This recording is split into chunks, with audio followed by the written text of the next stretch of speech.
Hello, and welcome to Once Upon a Time in Black History. I am your host, Tamara Shiloh, author, educator, and owner of the Multicultural Bookstore in Richmond, California, and Las Vegas, Nevada.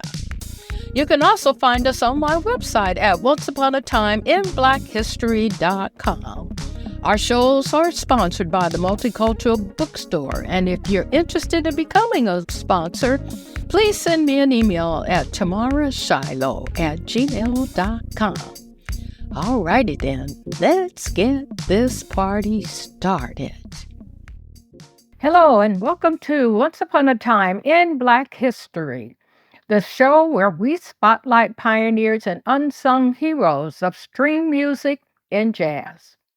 I'm your host, Tamara Shiloh, and today we're diving into the electrifying world of Hezekiah Leroy Gordon Smith, better known as Stuff Smith, a true trailblazer of the jazz violin. Born on August 14, 1909, in Portsmouth, Ohio, Stuff grew up in a musical family. His father was a self-taught violinist and preacher, and it was from him that young Stuff first picked up the violin. By the time he was a teenager, Stuff was already showing signs of virtuosity, fusing classical techniques with the energy and spirit of African American musical traditions. But what made Stuff unique wasn't just his skill, but his sound. He played with a bold, bluesy attack, bringing a swinging, gritty edge to the violin that jazz hadn't quite heard before. He was also one of the first jazz violinists to experiment with amplification, using electric pickups to boost his instrument's voice. That innovation gave him a raw, cutting tone that let him hold his own in a big band setting, a space traditionally dominated by brass and reeds. One of his earliest hits came in 1936 with the song I's a Muggin'. It was cheeky, clever, and wildly popular. That tune helped put Stuff on the map and showed off his knack for playful vocals as well as sizzling solos. In the late 1930s, Stuff led his own group at New York's Oinks Club on 52nd Street, a key hotspot in the jazz world. His band featured other rising talents like Jonah Jones on trumpet and Cozy Cole on drums. Their performances were full of energy, humor, and high-octane swing.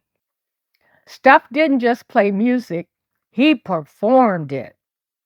While many of his contemporaries, like Stephanie Grappelli or Joe Venuti, leaned more toward elegant phrasing and European traditions, Stuff was firmly rooted in the blues. He injected soul and swagger in every note. Despite his charisma and groundbreaking style, Stuff never quite reached the household name status of some of his peers. But he was respected by musicians across genres. He even collaborated with Nat King Cole and later the great Dizzy Gillespie. In the 1950s, he moved to Europe, like many Black jazz musicians of his era, seeking better opportunities and more appreciative audiences. He settled in Denmark and continued to record and tour extensively. Smith's late career recordings, especially those with pianist Oscar Peterson and violinist Stefan Grappelli, revealed a mature audience who never stopped evolving.